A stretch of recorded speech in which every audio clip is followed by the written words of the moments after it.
yang sepertinya berhiaskan majelis-majelis kalian dengan berselawat kepadaku, karena berselawat ini akan cahaya bagi kalian pada hari kiamat. Sallu alal habib, Allahumma salli wa sallim wa barik alaihi wa ala alihi.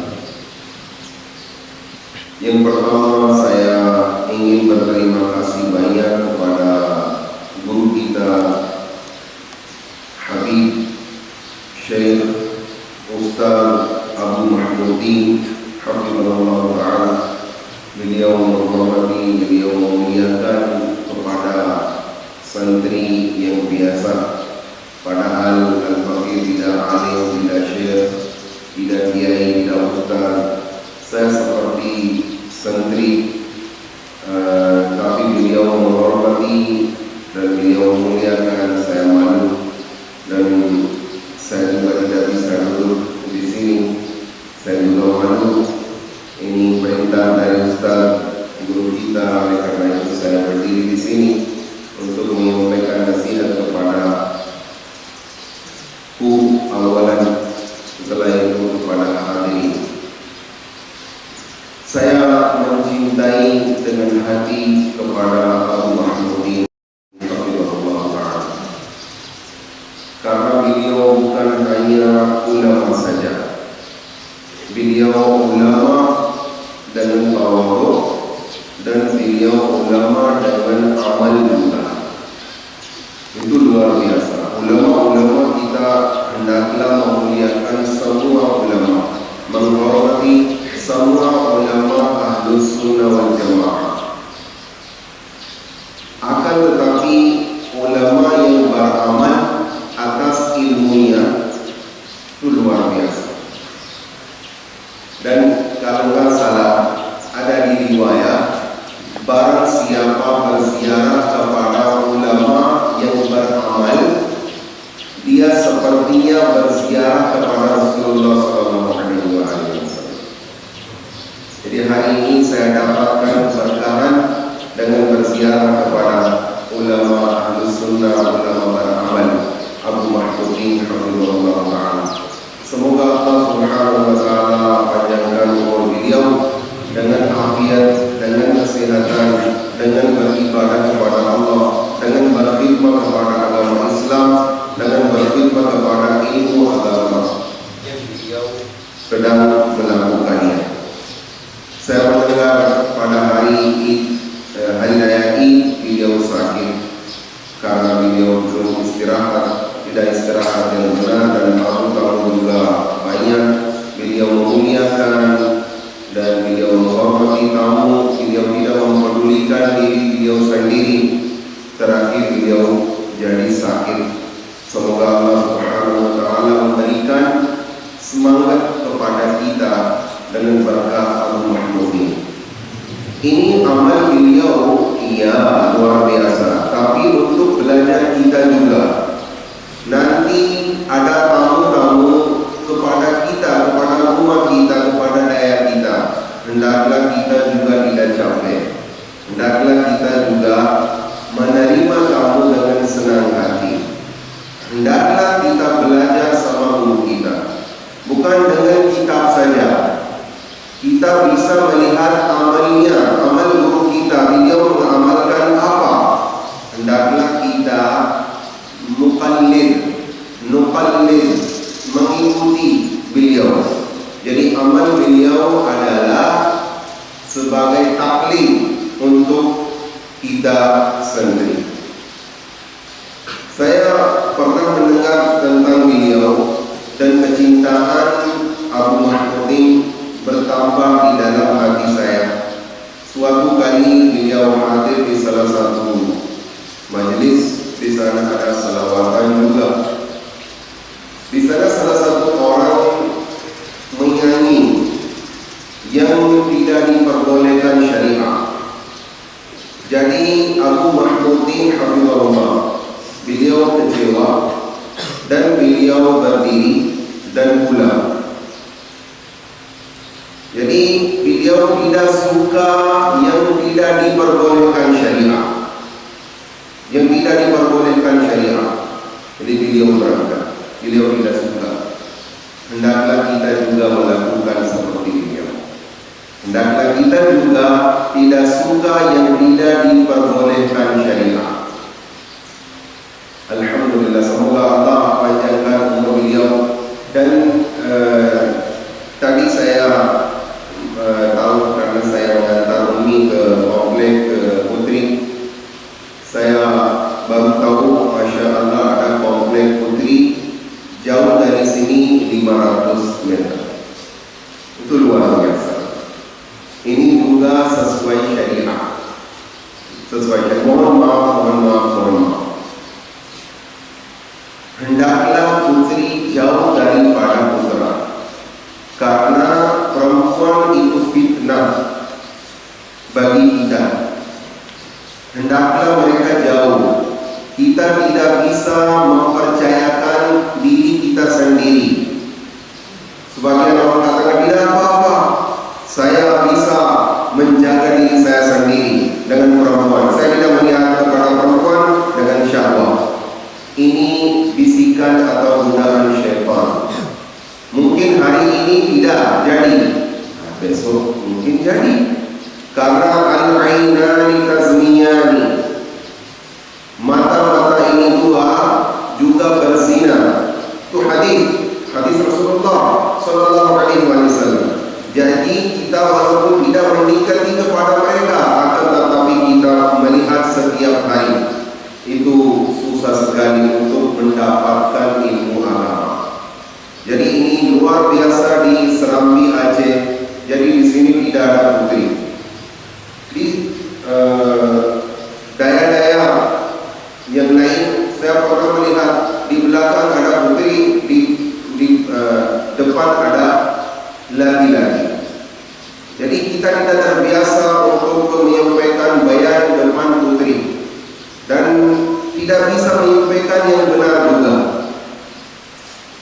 Dan putri-putri meminta foto juga, minta salam juga. Tanyalah kepada ulama Abu Mahmudi, apakah diperbolehkan syariah atau tidak. Ada rincian benar, tapi kenapa kita tidak ambil takwa? Apakah Rasulullah sallallahu alaihi wasallam pernah beri salam, berjabat tangan sama perempuan? Beliau sama sekali, walaupun satu kali tidak pernah di dalam hidupnya yang suci bertemu berjabat tangan dengan perempuan. Perempuan hadir di sisi Rasulullah SAW, dan mereka dibaiatkan juga, tapi tanpa menyentuh tangannya, dengan kata-kata saja. Mereka dibaiatkan, Rasulullah SAW membaiatkan. Tapi itu luar biasa di Serambi Aceh. Di sini tidak ada putri, dan murni Masya Allah hanya laki-laki yang sedang belajar ilmu agama. Semoga Allah Subhanahu wa Ta'ala mengembangkan Serambi Aceh, di seluruh Aceh, di seluruh Indonesia, dan di seluruh dunia. Amin ya rabbal alamin. Bijahil Nabiyil Karim sallallahu alaihi wasallam. Saya ingin sampaikan 2 poin, beberapa menit. Jika ada kesalahan, saya minta maaf. Karena saya orang asing juga, mungkin kata-kata tidak formal atau tidak fasih. Mungkin ada kesalahan besar juga di dalam kata-kata bahasa Indonesia. Saya minta maaf sebelumnya. Poin pertama itu tajwid, dan yang kedua adab. Mari kita belajar tentang tajwid. Allah Subhanahu wa Ta'ala berfirman di dalam Quran, ba'da a'udzu billahi minasyaitonir rajim, warattilil Qur'ana tartila. Dan bacalah Al-Quran itu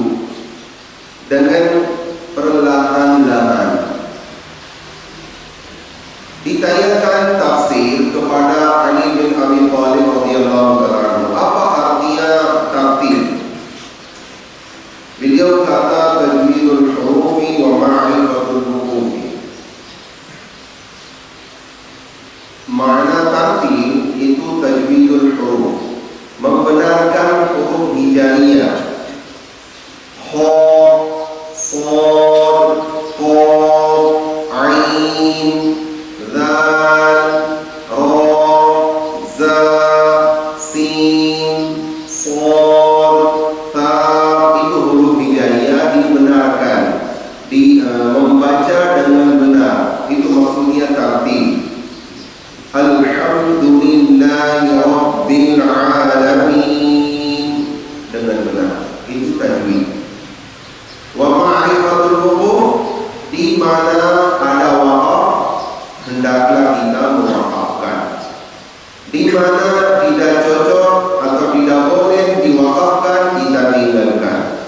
Itu artinya ma'rifatul huruf, pengetahuan waqaf, mengetahui waqaf. Di mana kita mewaqafkan itu bagus. Imam Jazari rahmatullahi ta'ala alaih menulis syair. Beliau kata wal akhdhu bit tajwid haqqun lazimun man lam yujawwidil Qur'ana athimun. Artinya apa? Wal akhdhu bit tajwid, menuntut ilmu tajwid itu wajib, harus. Man lam yujawwidil Qur'ana athimu, barang siapa tidak membenarkan bacaan Quran, dia adalah berdosa. Itu Imam Jazari rahmatullahi ta'ala. Di dalam qiraah, di dalam bacaan Quran, dua guru yang paling terkenal, yaitu Imam Jazari rahmatullahi alaih dan yang kedua Imam Syatibi rahmatullahi alaih. Jadi Imam Jazari rahmatullahi alaih beliau kata, man lam yujawwidil Qur'ana athimu, barang siapa tidak membaca Quran dengan tajwid, dia berdosa. Wajibun alaihim muhattamun, li'annahu bihil ilahu anzala wa hakadha minhu ilayna wasala. Dikarenakan karena Allah subhanahu wa ta'ala menurunkan Quran seperti ini. Seperti ini apa? Artinya dengan tajwid. Wa hakadha, seperti ini sudah sampai mencapai kepada kita dengan tajwid, bukan tanpa tajwid. Tajwid makharijul huruf. Wajibun alaihim muhattamun qabla syuru'i awwalan an ya'lamu. Dikarenakan wajib kepada orang yang ingin membaca Quran, lazim, harus apa? Sebelum memulai baca Quran dulu mengetahui an ya'lamu apa? Makharijul hurufi was-sifati an ya'lamu. Tajwidul huruf, makharijul huruf, tajwidul huruf itu harus kita belajar. Mohon maaf, di daerah-daerah banyak, di negara kita juga, di negara yang lain juga, ilmu nahwu ia diajarkan, ilmu sharaf luar biasa, fikih juga tinggi, usul fikih, hadis, tafsir, balaghah, masya Allah luar biasa, dan hendaklah seperti itu. Akan tetapi tajwidnya tertinggal. Ya, sebagian daerah alhamdulillah difokuskan, akan tetapi mohon maaf. Setelah 8 tahun salah satu santri keluar dari lulus alumni wisuda mutafarrid daripada daya, akan tetapi surat Al-Fatihah tidak membaca yang benar. Bagaimana dia mengimami salatnya? Sallu ala al-habib sallallahu ala sayyidina Muhammad wa ala alihi wa sahbihi. Apabila guru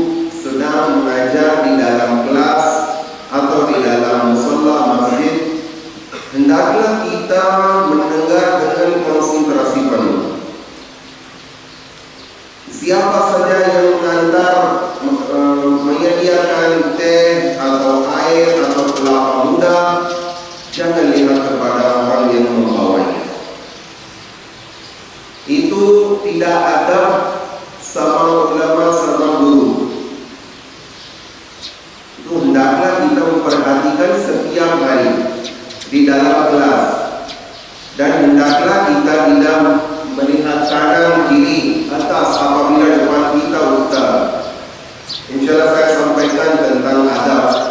Poin yang kedua. Sekarang kita sedikit belajar tentang tajwid.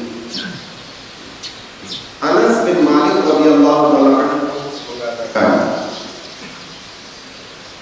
"Rubba qari'il Qur'ani wal Qur'anu yal'anuhu."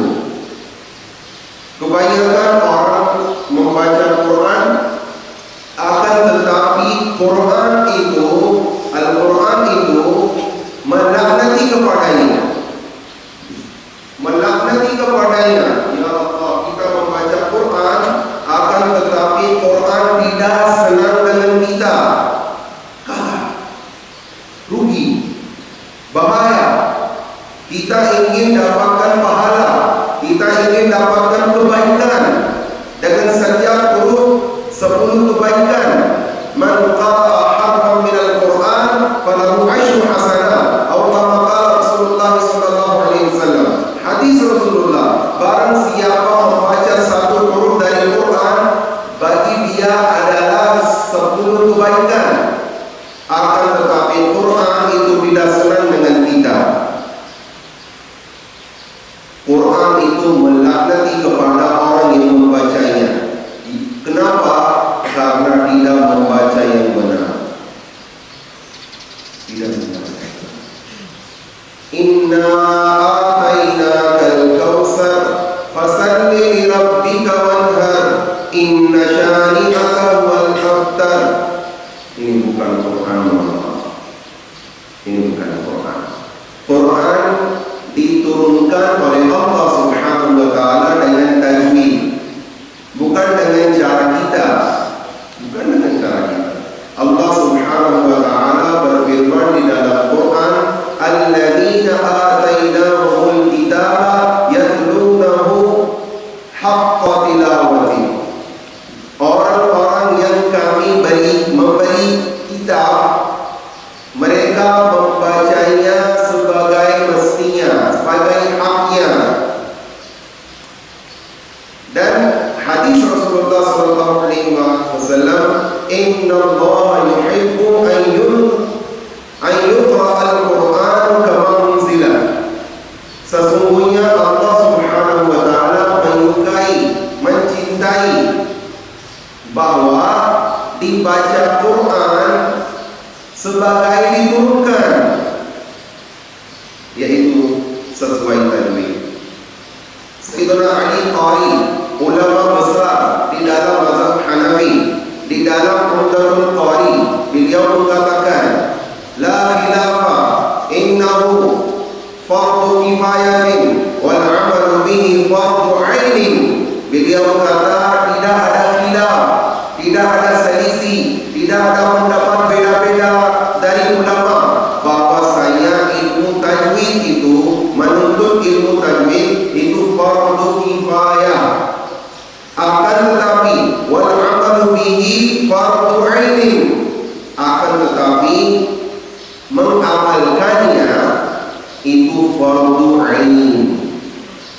Jika kita tidak tahu ikhfa apa, izhar apa, matian apa, mat asli apa itu, shad dari mana keluar, makhraj huruf di mana, kita tidak tahu, tidak apa-apa. Akan tetapi mengucapkannya itu fardu 'ain. Tidak boleh shad menjadi sin, sin menjadi shad. Itu tidak boleh. Alhamdu, jangan alhamdu. Alhamdulillah artinya apa? Segala puji bagi Allah. Akan tetapi jika kita membaca alhamdulillah, itu artinya beda, karena Quran dengan bahasa Arab, dan bahasa Arab itu luas sekali. Pemimpin bahasa yang digunakan di dalam surga, ditanyakan kepada kita pertanyaan di dalam kuburan dengan bahasa Arab. Dan Rasulullah sallallahu alaihi wasallam diturunkan atau diciptakan di dalam suku Quraisy, di dalam ahli Arab. Jika kita faham tentang bahasa Arab, hanya satu contoh saja. Singa di bahasa Arab namanya apa? Asar. Ada lagi? Mungkin kita tidak tahu. Ada Abdullah, ada mungkin Ja'far juga. Mungkin kita tahu hanya beberapa saja, 2, 3, 4, 5. Akan tetapi di dalam bahasa Arab, singa itu namanya, jumlahnya 500 namanya. 500 nama hanya untuk singa. Itu di dalam bahasa Arab. Kalau itu burungnya apa namanya? Elang. Elang ya. Elang. Seperti garuda. Elang. Itu elang namanya, jika tidak yakin, lihatlah di dalam kamus Arab. Di namanya Munjid. Kamus Arab namanya Munjid. Bisa di HP juga ada. Elang namanya 250 namanya di dalam bahasa Arab. Hanya elang. Jadi bahasa Arab itu luas sekali. Alhamdulillah beda, alhamdulillah beda. Alamin itu beda. Ada artinya. Alamin itu beda. Kul makanlah, kul katakanlah. Ahad Esa satu. Kalau ahad pengecut, artinya berubah.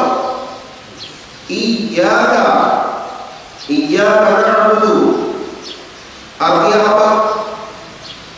Kami menyembah kepadanya, kepadamu saja. Jika kata iyyaka, kami ya, maf'ul. Akan tetapi barang siapa membaca iyyaka tanpa tasydid, kesalahan kecil, akan tetapi maknanya berubah jauh sekali.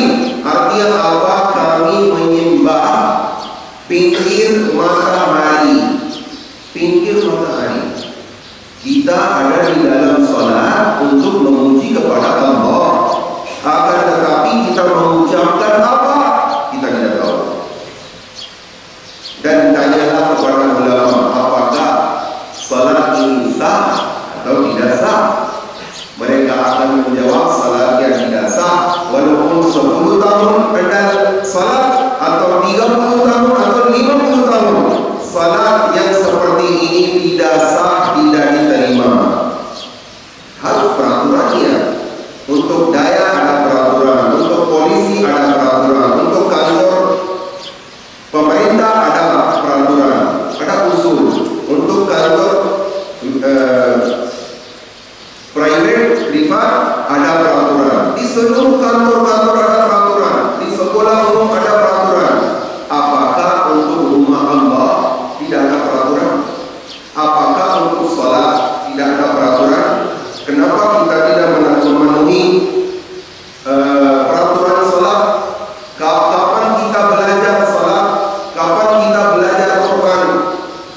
Ada kebanyakan santri sudah lulus alumni dan mereka kembali ke kampungnya. Mereka disuruh untuk salat, akan tetapi santri itu atau sekarang menjadi guru, dia malu untuk mengimami karena dia tidak pernah belajar tajwid atau makharijul huruf.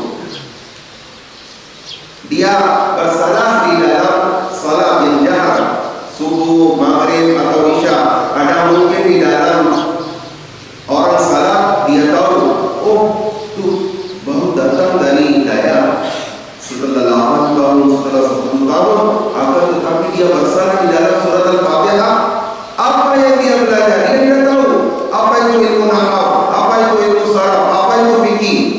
Orang awam, kalau makharijul huruf bagus, orang itu dia langsung katakan ini apa?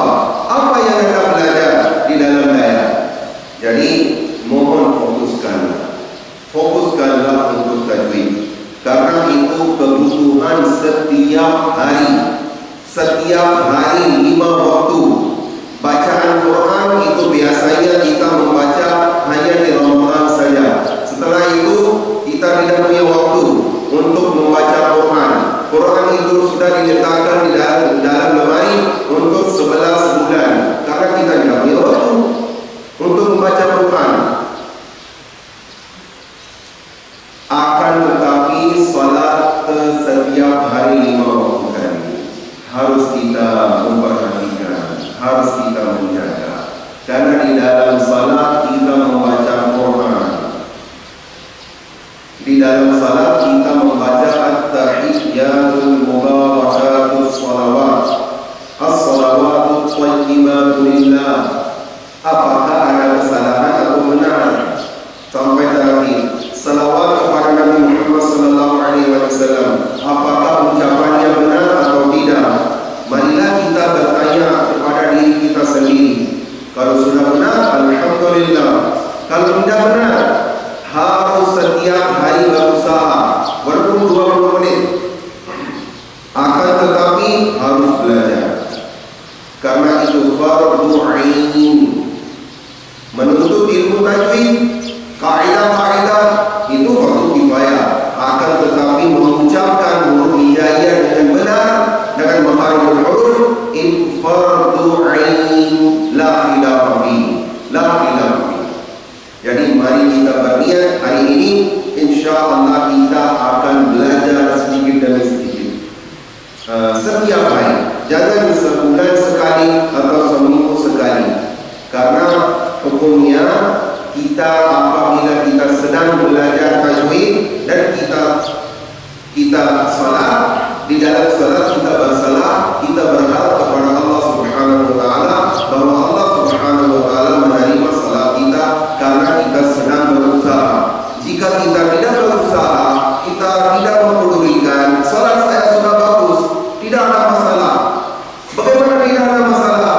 Karena kita tidak memperdengarkan, kita tidak menyentuh kepada salah satu ahlinya, ahli qiraah. Bagaimana kita katakan salat saya sudah bagus? Dengarkanlah kepada salah satu orang ahli Quran, baru Anda akan tahu salat saya sudah benar atau tidak. Mari kita berniat, insya-Allah kita semua akan belajar tajwid makharijul huruf, insya-Allah. Suaranya seperti yang tidak ada niat. Mari kita berniat dengan semangat, insya-Allah.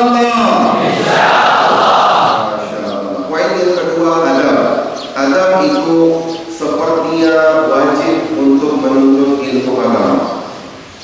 Jika tidak ada adab, tidak ada faedahnya untuk ilmu agama. Ilmu agama bisa kita menuntut, kita mendapatkan, kita memperoleh. Akan tetapi ilmu ini tidak akan bermanfaat kepada umat Islam. Salah satu syair di wali min awliyaillah, ulama Pakistan, beliau menulis syair dengan bahasa Urdu tentang nasihat untuk adab di dalam memperoleh ilmu agama. Mohon izin Ustaz. Ilmu perniagaan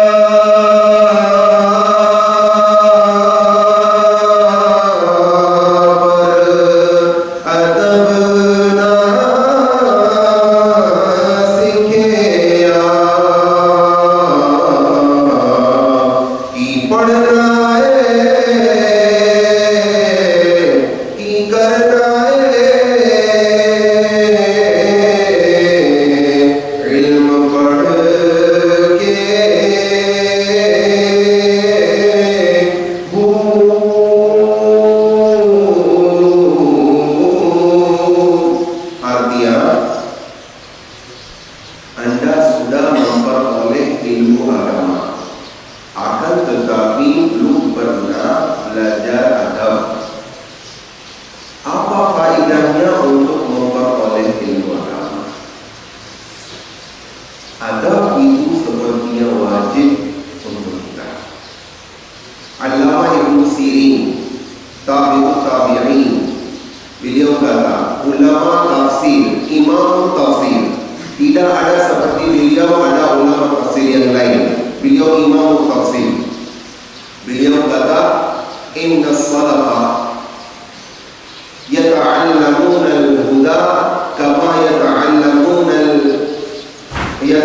ini Muhammad ibnu Idris Asy-Syafi'i, Imam Syafi'i rahmatullahi ta'ala, apabila ada di dalam kelas beliau belajar sama Imam Malik radhiyallahu ta'ala anhu, apabila ingin menggantikan halaman lembar, beliau menggantikan lembar dengan pelan-pelan saja. Ditanyakan kepada beliau salah satu santri yang lain, "Wahai Muhammad, kenapa Anda menggantikan halaman atau lembar dengan pelan-pelan?" Beliau kata, "Saya takut jika saya menggantikan dengan cepat, ada suara itu mengganggu kepada guru saya."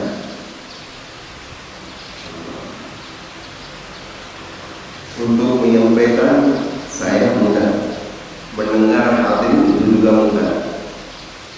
Mari kita beramal. Itu sepertinya Masya Allah, atas sekali adab. Apakah kita pernah adab sama guru kita tentang ini? Atau kita apabila dibawakan kelapa muda, kita melihat kepada kelapa muda, kita meninggalkan melihat kepada guru? Apabila disediakan teh atau buah-buahan atau air, kita melihat kepada orang yang membawanya? Tidak ada pintu. Guru kita mengajar dan kita mengantuk, ini juga tidak ada. Jangan mengantuk. Apabila merasa mengantuk, dengan izin guru berdirilah supaya mengantuk hilang. Kita tidak hadir di dalam kelas atau daya untuk mengantuk atau tidur saja. Ini tidak ada. Ya, itu bukan sendiri. Ya, mungkin dengan capek atau tidur atau mungkin penyakit dalam, ganjil, ada tidur banyak. Tapi apabila di dalam kelas mengantuk, berdirilah dengan izin guru supaya mengantuknya hilang. Ini bukan kata kita tetap mengantuk, guru kita tetap mengajar. Jadi tidak ada ini. Marilah kita belajar adab. Imam A'zam Abu Hanifah, Imam Mazhab rahmatullahi alaih, apabila beliau sudah mulai belajar dan sudah tahu rumah guru ada di sana, beliau di dalam daya belajar, beliau tidak mengarahkan kakinya kepada rumahnya. Adab. Apakah ini tidak diperbolehkan syariat? Diperbolehkan, tidak apa-apa. Akan tetapi adab. Mereka ingin menghormati, memuliakan kepada gurunya. Mereka tidak mengarahkan kaki waktu tidur. Arah ke gurunya. Imam Muhammad, namanya Imam Muhammad rahmatullahi ta'ala. Mereka tidak mengarahkan. Kenapa? Mereka ingin beradab, ingin memuliakan, ingin menghormati kepada guru, supaya koneksi menjadi kuat. Apabila koneksi hubungan dengan guru kita menjadi kuat, kita bisa mudah belajar ilmu agama, memperoleh ilmu agama. Kuatkanlah ikatan dengan Anda sama guru Anda. Jika ikatan lemah atau terpotong, kita tidak bisa menjadi ulama besar. Kita tidak menjadi untuk beri manfaat kepada umat Islam dengan ilmu kita. Harus adab, tanpa adab tidak bisa. Terakhir saya sampaikan kisah tentang An-Nafi Ibnu Abbas yang sepupu Rasulullah SAW, Imam tafsir. Tidak ada sepertinya ulama tafsir. Ada ulama tafsir banyak, akan tetapi seperti beliau tidak ada. Beliau dilakapkan Imam tafsir. Waktu beliau belajar, beliau punya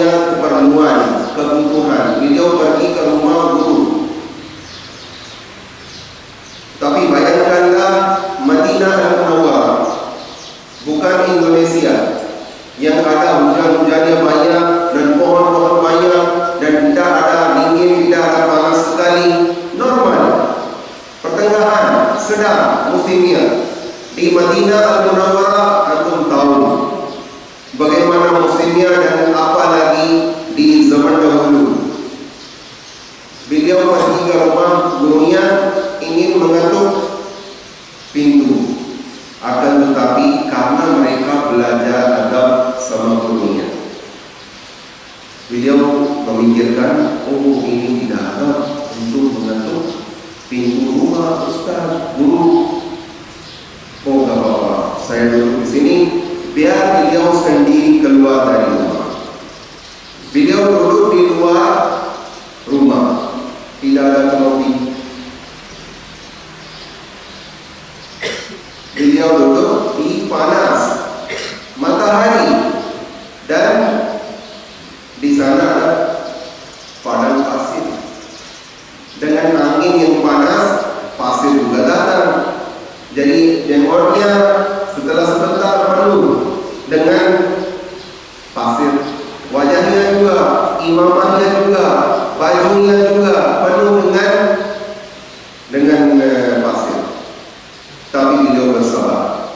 Beliau tidak pula seperti misalkan beliau mengatakan, oh di sini panas sekali, nanti saja saya akan datang. Enggak, beliau bersabar. Wallahu a'lam berapa jam. Tapi terakhir gurunya keluar dari rumah. Keluar dari rumah untuk kebutuhan sendiri, untuk tugas sendiri. Apabila membuka pintu, terkejut melihat Abdullah bin Abbas radhiyallahu taala anhu, sepupu Rasulullah sallallahu alaihi wasallam berada di luar pintu rumahnya. Beliau terkejut. Beliau kata, Abdullah bin Abbas, bagaimana Anda di sini? Beliau menjawab, wahai tuan guru, wahai guru kami tercinta, saya ingin begini. Beliau ingin bertanya apa saja, akan tetapi tidak ada saya mengetuk ke pintu antum. Jadi saya bersabar, saya menunggu di sini supaya antum keluar sendiri. Beliau mentetes air daripada matanya. Guru, beliau kata, bagaimana saya akan menjawab pada hari kiamat jika ditanyakan kepada saya tentang Anda hari ini? Jika Rasulullah SAW bertanya kepada saya, sepupu saya datang dan Anda ada di dalam rumah istirahat atau melakukan apapun, dan sepupu saya menunggu di luar rumah, bagaimana ini? Saya akan menjawab, bagaimana? Beliau menangis dan memeluk ke Abdullah bin Abbas radhiyallahu anhu. Beliau kata, saya tidak menghormati keturunan kerabat Rasulullah sallallahu alaihi wasallam. Jadi beliau meminta maaf, guru meminta maaf kepada sepupu Rasulullah sallallahu alaihi wasallam, padahal beliau santri murid kepadanya. Jadi dua-dua yang beradab satu sama lain. Ini hendaklah kita belajar adab sama guru. Gurunya itu lebih utama daripada ayah ibu. Ya, belajarlah di dalam akhlak atau ta'lim muta'allim ta'allum atau kitab yang lain yang penting. Jadi mereka katakan ayah tubuh itu ayah ilmu, yaitu guru. Ayah ilmu lebih utama, lebih afdal daripada ayah tubuh. Jadi ayah kita ini ayah tubuh kita. Kalau guru, ustaz ilmu agama, beliau adalah ayah untuk ruh kita. Jadi ayah ruh lebih utama daripada ayah tubuh, karena beliau mendidikkan, guru mendidikkan ruh kita, memelihara ruh kita. Akan tetapi ayah tubuh kita, ayah beliau memelihara tubuh kita. Oleh karena itu, hendaklah kita beradab, kita belajar adab. Kita belajar adab bagaimana kita bisa beradab sama guru kita. Jika kita sudah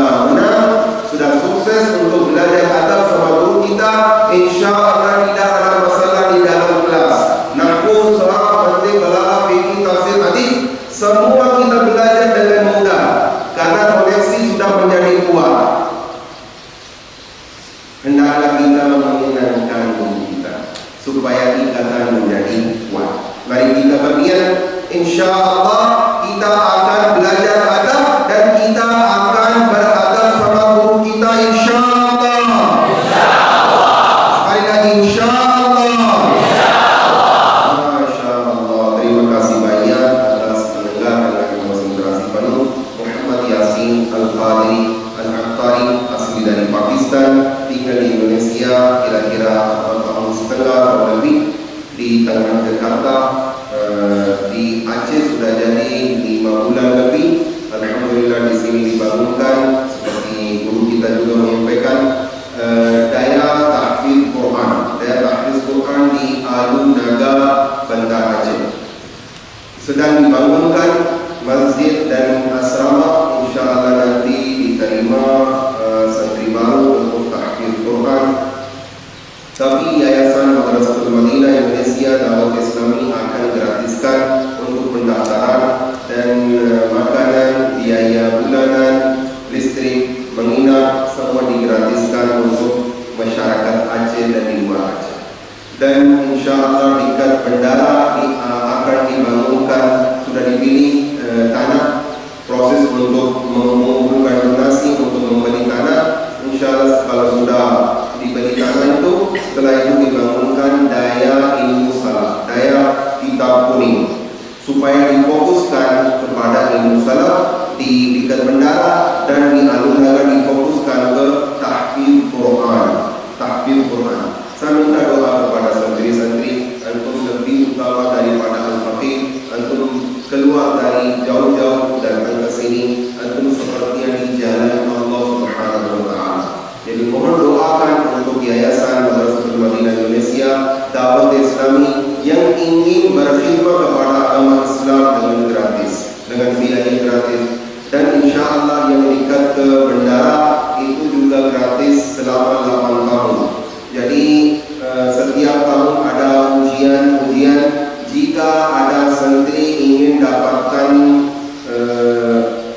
sertifikat atau apa namanya ijazah S2, dia bisa dapatkan S2 dari resmi, dengan resmi dari organisasi Dawat Islami. Semoga Allah Subhanahu wa Ta'ala mengembangkan Dawat Islami di seluruh Aceh, di seluruh Indonesia. Ini bukan hanya di Banda Aceh atau Aceh besar, insya Allah akan dibangunkan di kabupaten-kabupaten yang lain juga. Saya minta doa kepada santri. Saya berterima kasih banyak sekali lagi kepada Abu Mahmudin, hafizahullah ta'ala, atalallahu umrahu, ahsanallahu ilaihi, akramahu azza wa jalla bijahil nabiyil karim, alaihi afdalus salatu was taslim. Jika ada kesalahan, saya minta maaf kepada Abu Mahmudin, kepada santri. Terima kasih banyak. Wabillahi taufiq wal hidayah. Assalamualaikum warahmatullahi wabarakatuh.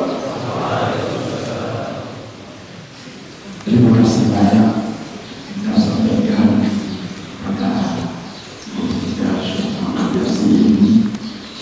Semoga Ustaz memberikan tausiah yang sehat kepada kita semua. Saya kira dua hal yang beliau sampaikan tadi itu adalah memang merupakan pokok masalah bagi kita sebagai santri yang memang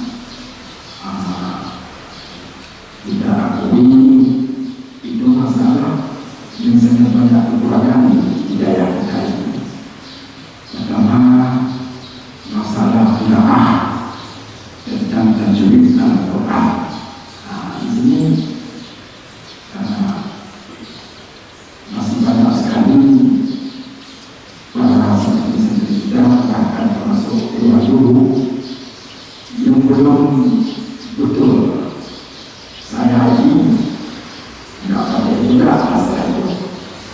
Tidak ada imam yang saya ikutkan adalah tidak dengar cara bacaan. Oleh itu maka kita sangat mendukung apa yang disampaikan oleh Syekh tadi, bahwa persoalan tajwid Al-Quran ini jangan sekali-kali dianggap remeh, jangan jangan dianggap enteng, karena setiap hari kita membacanya dalam salat. Paling tidak 5 kali setiap hari kita baca Al-Quran dalam salat. Kalau masih ada bacaan kita yang belum benar, yang belum sesuai dengan aturan tajwid, coba bayangkan bagaimana masuk salat kita. Maka dalam perkara ini semua kita seharusnya harus mengakui kelemahan kita, bahwa masih banyak ada kita di sini yang belum benar tentang cara membaca Al-Quran. Makanya waktu Syekh mengatakan melakukan doa di masjid dan kita sengaja ingin guru-guru di sini untuk mengikuti acara itu. Yang kita ingin itu ada 10 orang. Apakah semuanya datang? Saya tidak tahu. Tapi saya berharap guru kita mengikuti doa Syekh di sini kemarin tidak akan mampu mewarisi ilmu itu kepada teman-teman dan para saudara kita yang ada di sini. Dan itu pertama. Jadi jangan sekali-kali kita merasakan bahwa selama ini bacaan kita sudah benar dengan alasan kita telah menjadi guru, bahkan telah menjadi guru senior. Itu bukan ukuran untuk bagus bacaan, bukan ukuran. Jadi sebab ilmu qiraah ini memang dia ada ilmu tersendiri yang tidak ada hubungannya sama sekali dengan ilmu-ilmu yang kita pelajari di pesantren. Tidak ada hubungan dengan fikih, tidak ada hubungan dengan usul.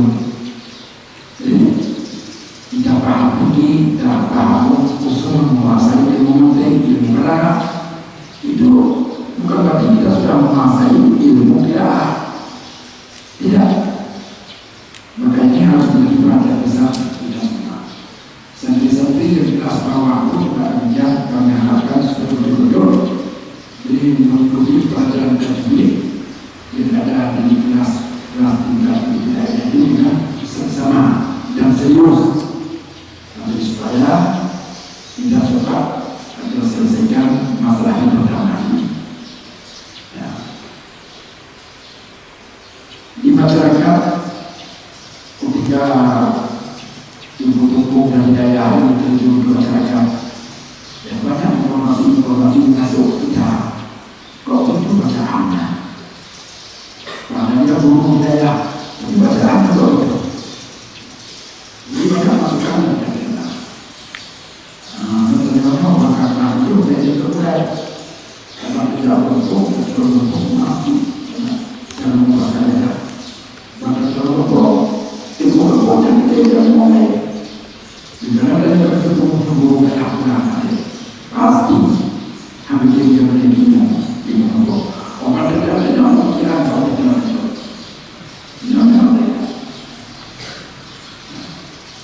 memang kita tidak bisa mengetahui kelemahan kita kalau kita tidak mau berhadapan dengan orang yang ahlinya dalam soal qiraah.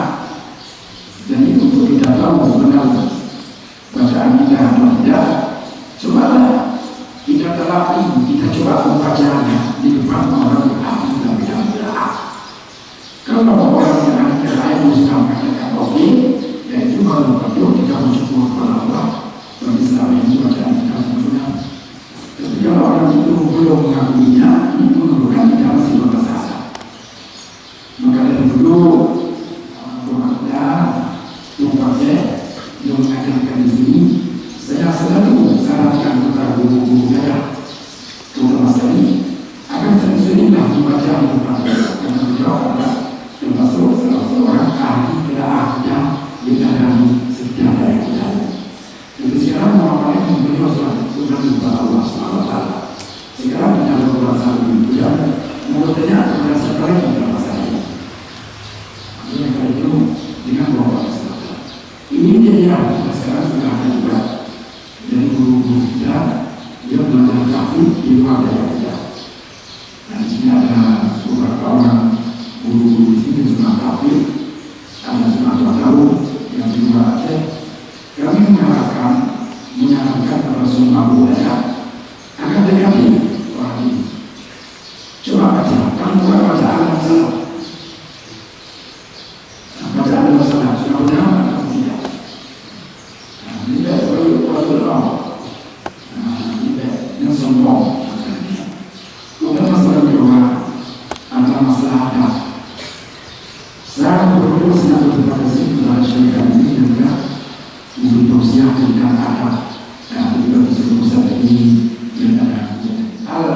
dalam sholat tahun ini adab itu lebih tinggi dan tinggi.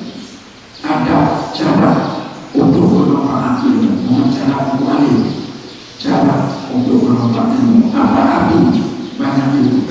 Kalau ilmu itu tidak dapat bermanfaat untuk dirinya dan untuk masyarakat, tidak dapat. Manfaat ilmu ini cara untuk dapat salah satunya dengan adab kepada guru, adab kepada kita, adab kepada diri kita sendiri, dan adab kepada tempat kita belajar. Adab yang wajib harus kita miliki jika tidak ingin ilmu kita bermanfaat. Bukanlah adab sedikit. Di sana dijelaskan bagaimana adab seorang pelajar untuk dirinya sendiri, bagaimana adab seorang pelajar dengan bidang pelajaran yang dipelajarinya, bagaimana adab seorang pelajar dengan gurunya, bagaimana adab seorang pelajar dengan tempat belajarnya. Bila keempat adab ini telah kita kuasai, barulah kemudian untuk berkat ilmu kita. Tapi bila keempat adab ini belum kita kuasai, jangan berhenti ilmu kita yang tidak akan berkat. Makanya kita lihat orang-orang yang keluar dari daerah setelah mereka berhubungan masyarakat jadi seperti orang biasa. Tidak ada lagi pada wajah mereka itu tanda-tanda dia itu adalah seorang alumni di daerah, dia itu adalah seorang guru besar di daerah, bukan dia belajar. Tidak ada gambar tanda-tanda di orang lain. Kenapa bisa begini demikian? Jawabannya karena mereka itu belajar dengan dia ada-ada. Maka inilah yang terjadi. Maka oleh karenanya kami ingatkan kepada saudara santri, adab ini utamakan adab kita selama kita belajar. Baik adab dengan diri kita, adab dengan orang lain, adab dengan teman-teman, dengan adab kita yang mengganggu Tuhan, keberadaan kita mengganggu teman-teman kita. Beri kepada teman-teman kita itu rasa sakinah, nyaman, aman, tenang, bermanfaat, beruntung dengan dia berteman dengan kita, bukan sebaliknya. Ini harus kita upayakan. Mudah-mudahan ke depan insya Allah kita akan terus tingkatkan dari persoalan ini di dalam daerah kita. Misalnya tahun baru kita akan membuat program-program dalam bahasa yang telah disampaikan oleh saya tadi. Pertama program tajwid tentang membaca Quran yang benar, dan kita akan atur program yang benar. Jadi sudah tahun depan ini bisa berjalan juga lagi. Yang kedua program yang pertama nanti akan kita lakukan jika kita ingin melakukan pasal Maret yang datang adalah pembinaan terhadap adab dari para santri dan para guru di dalam tempat kita ini. Mudah-mudahan walaupun singkat, tapi kita semua merasakan nasihat pelajaran yang disampaikan oleh guru kita tadi sangat besar dan banyak untuk kita. Kami mohon doa beliau, mudah-mudahan apa yang kami sampaikan tadi dapat kita amalkan dan lakukan di tempat kita ini untuk sekali agar kita menjadi hamba-hamba Allah yang mulia, hamba-hamba Allah yang baik, yang sesuai dengan apa yang dikehendaki oleh Allah dan Rasulullah sallallahu alaihi wasallam.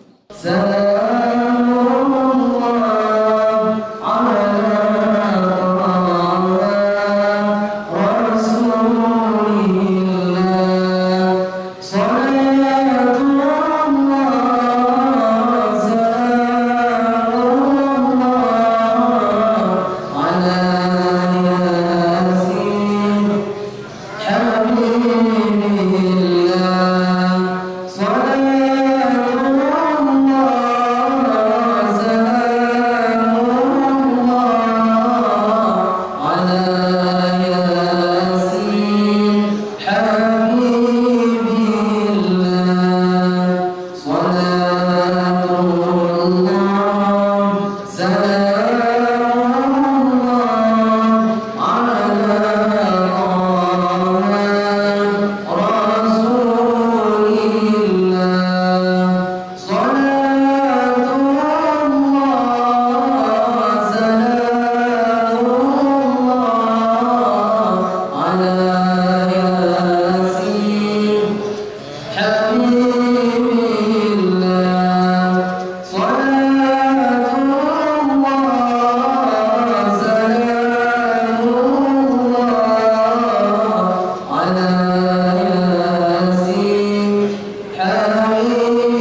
وبالله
صلاة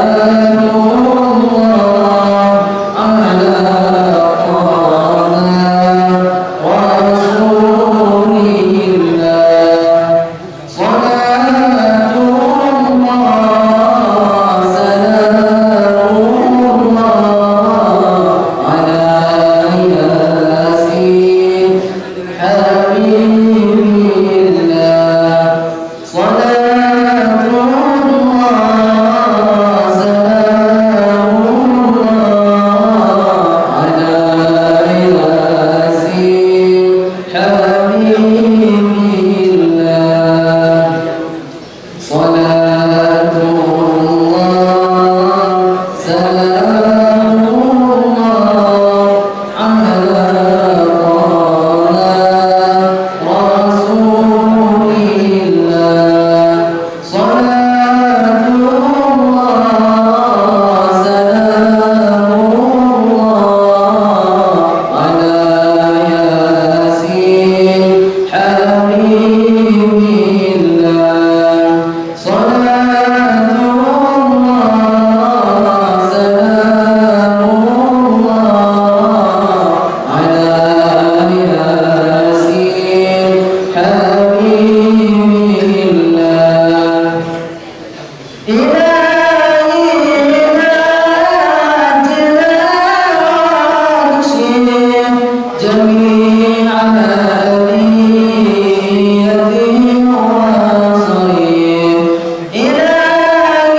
سلام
Assalamualaikum warahmatullahi wabarakatuh.